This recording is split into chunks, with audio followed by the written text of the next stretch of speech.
I am the tofu golem. Please enjoy the video. In this video, I will show you how to make hoisin sauce. To begin, gather your core ingredients. You'll need 1/2 cup of soy sauce, 2 tablespoons of creamy peanut butter, and 4 tablespoons of honey.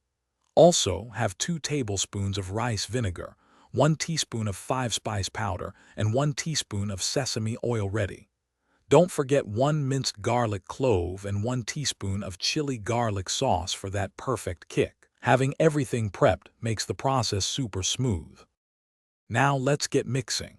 In a medium bowl, combine your soy sauce, honey, rice vinegar, and sesame oil. Give these a good whisk until they are well blended.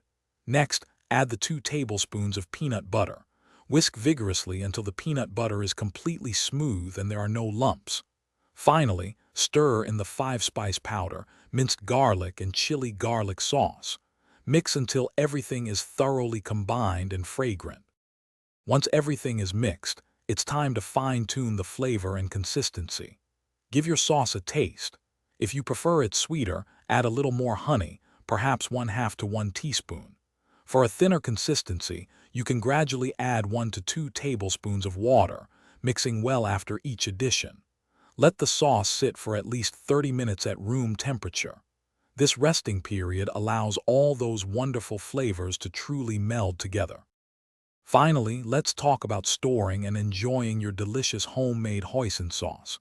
Transfer the sauce to an airtight container like a glass jar and store it in the refrigerator.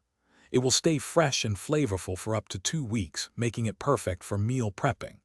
Use it as a fantastic glaze for roasted duck or ribs, a dipping sauce for spring rolls, or to elevate your favorite stir-fry dishes.